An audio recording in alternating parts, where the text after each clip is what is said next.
Olá, tudo bem? Está no ar mais um Grandes Julgamentos. No programa de hoje vamos mostrar um julgamento em conjunto. Ação direta de inconstitucionalidade por omissão e mandado de injunção. Os ministros decidiram se há omissão do Congresso Nacional na edição de uma lei que torne crime a homofobia. A ADO teve como relator o ministro Celso de Mello e o MI, ministro Edson Fachin. O presidente do Supremo, logo no início da sessão, informou que naquele dia, 13 de fevereiro de 2019, o tempo seria dedicado às leituras dos relatórios e também às sustentações orais dos amigos da Corte inscritos. Logo depois dessas sustentações orais, a sessão seria suspensa e retomada no dia seguinte. Neste primeiro momento, vamos mostrar os dois relatórios e as sustentações orais de dois amigos da Corte. A começar pelo ministro Celso de Mello, relator da ação direta de inconstitucionalidade por omissão. A imputação ao Poder Legislativo da União de inércia deliberandi veicula impugnação a comportamento negativo das casas do Congresso Nacional, de que decorreria, segundo sustenta a agremiação partidária autora, o PPS, grave lesão a postulados constitucionais revestidos de essencial fundamentalidade, como aquele que incrimina a prática do racismo, inciso 42 do artigo 5º da Constituição, ou os que vedam tanto a discriminação atentatória aos direitos e liberdades fundamentais, inciso 41 do artigo 5º da Constituição, quanto à proteção insuficiente, enquanto uma das dimensões em que se projeta o princípio da proporcionalidade, inciso 54 do artigo 5º de nossa lei fundamental. A Procuradoria sustenta que o mandado de criminalização que está contido na Constituição da República, no inciso 42º do artigo 5º, abrange a criminalização de condutas homofóbicas e transfóbicas, o que leva, portanto, ao pedido e parecer de procedência do pedido deduzido nesse mandado de injunção. Em nome do Partido Popular Socialista, requerente da ADO e da Associação Brasileira de Gays, Lésbicas e Transgêneros, falou o advogado Paulo Roberto Iotti Vecchiati. Na tribuna, ele informou que 3 sustentações orais seriam feitas por advogados pessoalmente interessados naquele julgamento. Um gay, ele próprio, uma lésbica e outra advogada transgênero. Ele disse que o crescente número de agressões contra a população LGBTI justifica a proteção do Estado em relação a minorias e grupos vulneráveis e defendeu que esse tipo de crime deve ser equiparado ao racismo. Você pode criminalizar condutas por conceitos valorativos, desde que não haja, na terminologia alemã, uma vagueza intolerável. Não me parece que o conceito de raça, nessa acepção afirmada pelo Supremo e pela doutrina, ainda mais se acolher-se esses requisitos estruturais, sistemáticos, institucionais e históricos que proponho, seja um conceito intoleravelmente vago. No contraponto, falou o advogado-geral da União, André Luiz de Almeida Mendonça, disse que a Constituição Federal não apresenta possibilidade de tipificação contra a homofobia ou transfobia e que a decisão cabe privativamente ao Congresso Nacional. Veja-se que o princípio da legalidade estrita deve ser rigorosamente observado em matéria criminal. Nesse sentido, a própria Constituição estabelece no seu artigo 5º, inciso 39, não há crime sem lei anterior que o defina, nem pena sem prévia cominação legal. Para encerrarmos o primeiro dia de julgamento, vamos ouvir o vice-procurador-geral da República, Luciano Maris Maia. Ele rebateu o argumento de que o Supremo deveria esperar uma decisão do Congresso Nacional, onde tramita um projeto de lei que prevê a criminalização da homofobia. No direito internacional dos direitos humanos, há obrigação de conduta e obrigação de resultado. Não basta dizer que está discutindo um projeto de lei. Há necessidade de oferecer ao presidente da República esse projeto de lei para ser sancionado. Como eu já disse, o presidente do Supremo havia adiantado que naquele dia, 13 de fevereiro de 2019, o tempo seria dedicado à leitura dos relatórios e às sustentações orais. E isso foi feito. Vamos então ao dia seguinte, 14 de fevereiro de 2019. Vamos nos dedicar agora à leitura do voto do ministro Celso de Mello. Eu adianto que o voto teve 19 tópicos. Vamos mostrar algumas partes. Em uma delas, o ministro disse que vários direitos das pessoas que não são heterossexuais foram violados. O rol dessas violações inclui execuções extrajudiciais, tortura e maus-tratos, agressões sexuais e estupro, invasão de privacidade, detenção arbitrária, negação de oportunidade de emprego e educação e sérias discriminações em relação ao gozo de outros direitos humanos. Veja-se a que ponto chega a ideologia de gênero heteronormativa e cisnormativa, ao impor a heterossexualidade e a cisgeneridade compulsórias.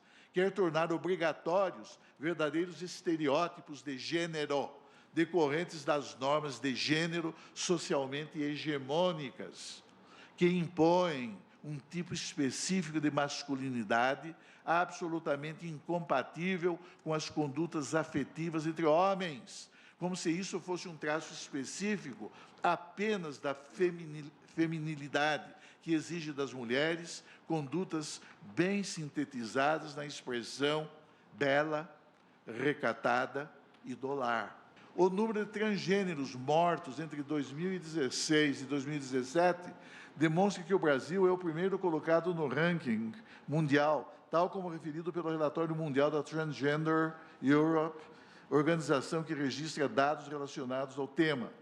Jovens que são rejeitados por sua família têm alto índice de tentativa de suicídio, 8,4 vezes mais. E foram registrados até outubro, no ano de 2018, 347 homicídios de pessoas LGBT no país. O voto ainda não foi encerrado, teve continuidade na semana seguinte, dia 20 de fevereiro. O princípio majoritário desempenha, sim, importante papel no processo decisório que se desenvolve no âmbito das instâncias governamentais, mas não pode, o princípio majoritário não pode legitimar o princípio majoritário não pode legitimar na perspectiva de uma concepção material de democracia constitucional a supressão, a frustração e até mesmo a aniquilação de direitos fundamentais, como o livre exercício da igualdade e da liberdade, sob pena de descaracterização da própria essência que qualifica o Estado democrático de direito. Você que sempre acompanha o Grandes Julgamentos notou que o tempo que demos à leitura do voto do relator foi maior que o de costume. Mas isso é justificado porque o voto do ministro Celso de Mello durou 2 sessões inteiras. Vamos encerrar agora o primeiro bloco para que no segundo possamos trazer o voto do relator Edson Fachin do mandado de injunção. Eu aguardo você.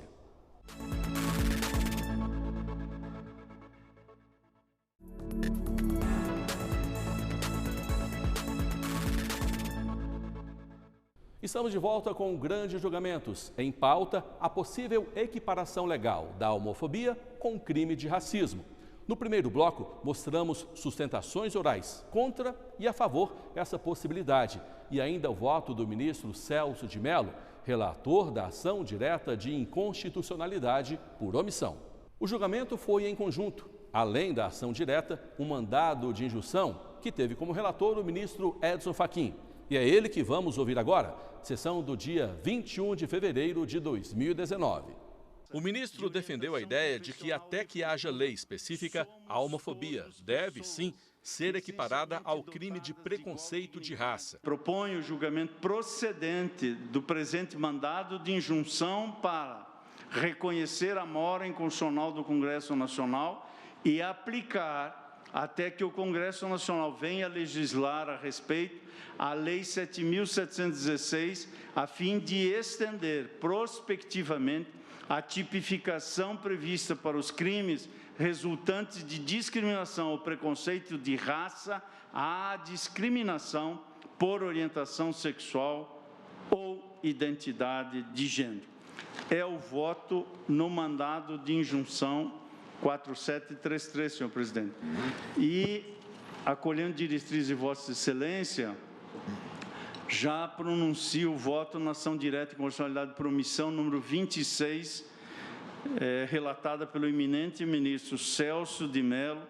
Vou juntar o voto que trago nesse sentido, senhor presidente, e tenho a honra de acompanhar integralmente Sua Excelência para os efeitos que já mencionei no mandado de injunção 4733, que são congruentes com as conclusões que o eminente ministro decano aportou a esse colegiado. Portanto, juntarei declaração de voto na DO 26 e acompanho integralmente o eminente ministro relator. Em seguida, a palavra voltou ao ministro Celso de Mello, desta vez para votar no mandado de injunção.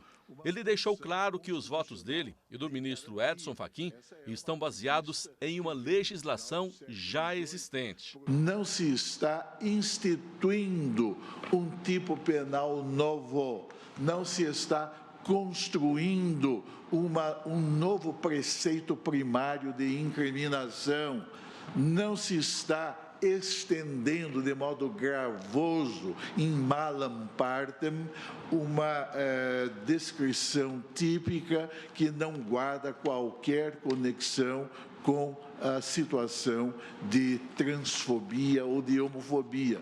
Muito ao contrário, está-se a invocar legislação penal já existente, está-se a invocar legislação penal editada pelo Congresso Nacional, está-se a proceder-se a uma adequação, a uma subsunção de condutas homotransfóbicas à própria noção de racismo. O ministro Alexandre de Moraes seguiu o mesmo caminho. Ele disse que 13 grupos vulneráveis, vítimas sucessivas de crimes, tiveram o benefício da edição de leis específicas, como consumidores e mulheres, por exemplo. Segundo ele, em casos assim, o Congresso seguiu à risca o que determina a Constituição. O mesmo não pode ser dito em relação à homofobia. Passados 30 anos da Constituição Federal, todas as determinações constitucionais específicas para proteção de grupos vulneráveis, considerados vulneráveis pela própria Constituição, todas elas foram regulamentadas com a criação de tipos penais específicos. Só, apesar de dezenas de projetos de lei, só a discriminação homofóbica e transfóbica permanece sem nenhum tipo de aprovação. O voto seguinte do ministro Roberto Barroso levantou uma questão prática. Se a homofobia, ao fim do julgamento, passasse a ser considerada crime, tal qual o racismo, líderes religiosos poderiam ser punidos ao pregar contra grupos LGBTs? Para ele, não. O reconhecimento da omissão inconstitucional da criminalização da homofobia em nada diminui a relevância da liberdade religiosa. O entendimento aqui defendido, muito importante, não implica criminalização dos discursos religiosos contrários às relações homoafetivas. Tampouco significa que as religiões não possam vocalizar suas crenças ou participar do diálogo amplo e aberto que caracteriza a democracia contemporânea. Penso ser perfeitamente possível que em uma sociedade moderna, plural e inclusiva, haja discursos condenando a homoafetividade como conduta contrária à Bíblia, à Torá ou ao Corão. Embora eu não concorde com essa ideia, condenar relações homoafetivas com fundamento em sincera convicção religiosa não constitui crime. Depois do voto do ministro Roberto Barroso, o presidente do Supremo suspendeu a sessão. E até aquele momento, as sessões seguintes já tinham pautas definidas. Portanto, a continuidade dessa pauta que mostramos hoje no programa não tinha ainda uma data marcada. Eu relembro que o que acabamos de assistir se deu em fevereiro de 2019. Eu aguardo você para que no próximo bloco possamos dar continuidade à sessão que mostramos hoje.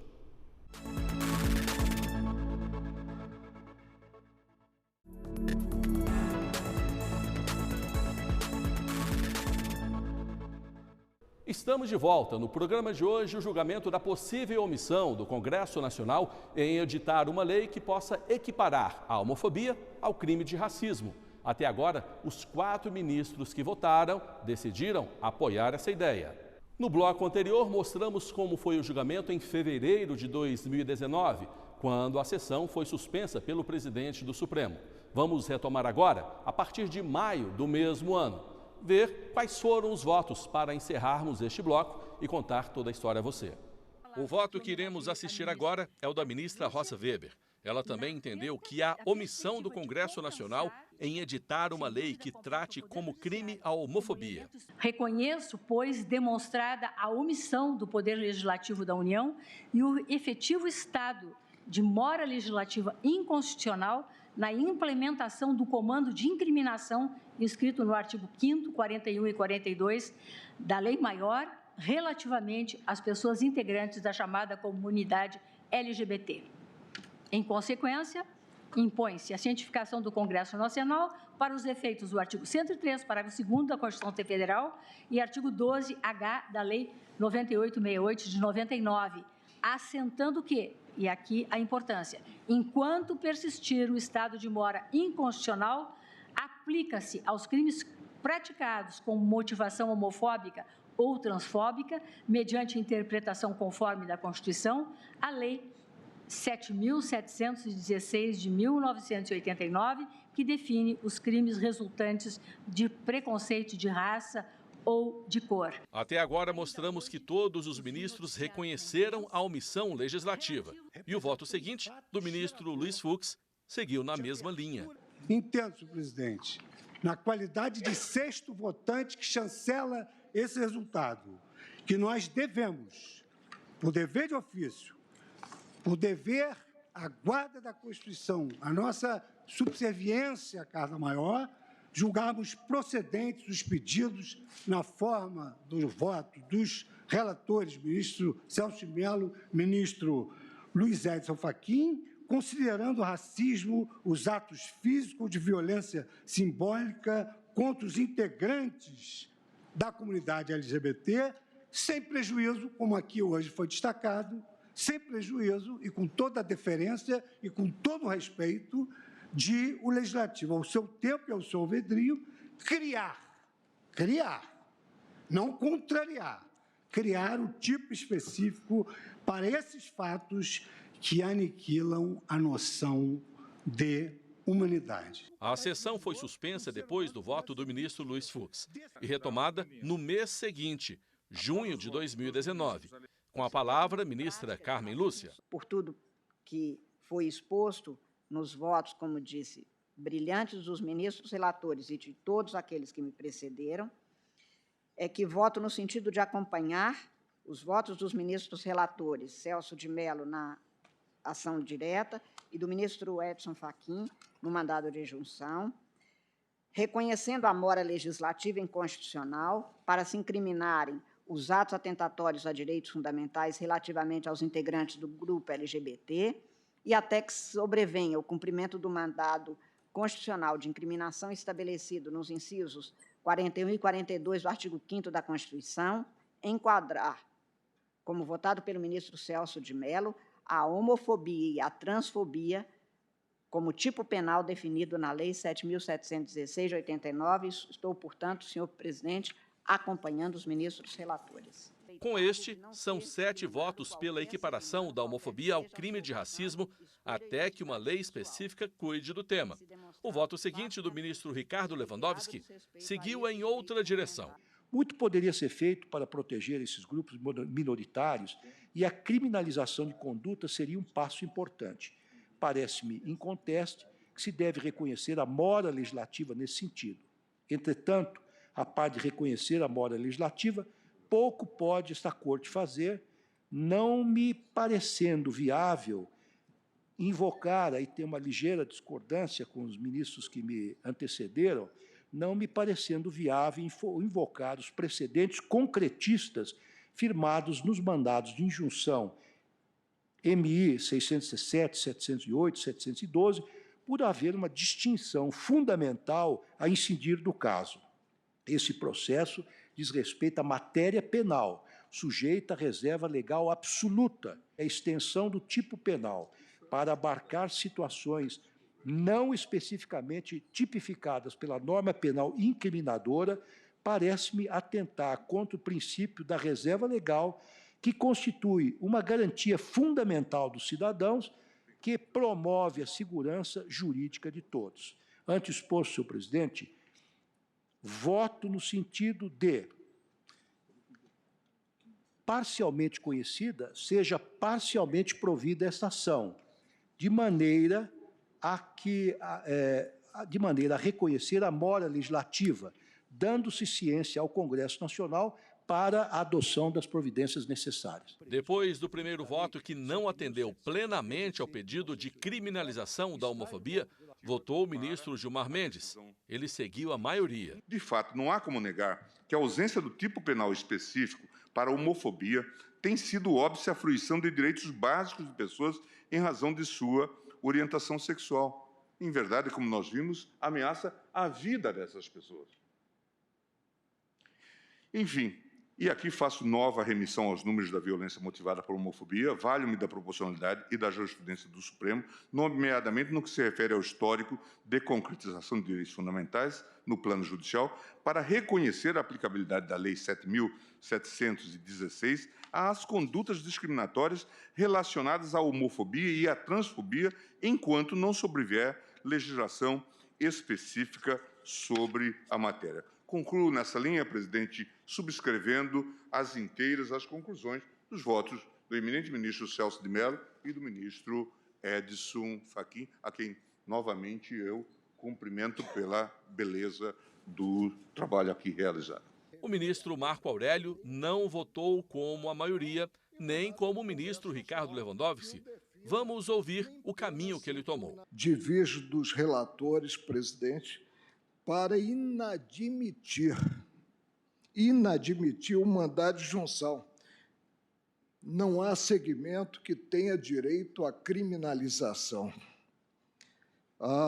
E admitindo em parte a ação direta, julgar nessa extensão improcedente o pedido, porque não assento peremptoriamente que no vocábulo referido na Constituição Federal o Estado punirá se tem a criminalizar, por isso julgo improcedente o pedido, deixando de reconhecer, assim, omissão legislativa quanto à criminalização, que não está referida no texto constitucional, específica da homofobia e da transfobia. Como voto? O ministro Dias Toffoli também não votou com a maioria. Eu vou pedir vênia à maioria e aos doutíssimos votos proferidos pela maioria para acompanhar o voto hoje proferido pelo ministro Ricardo Lewandowski.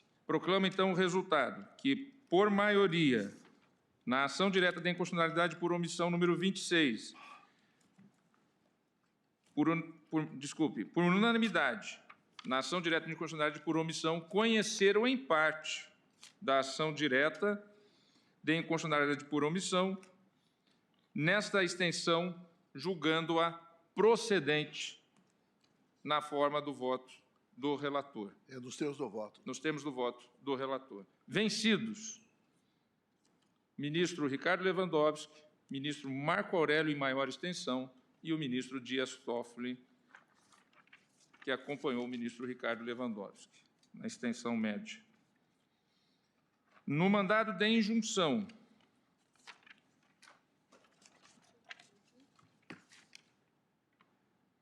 número 4.733,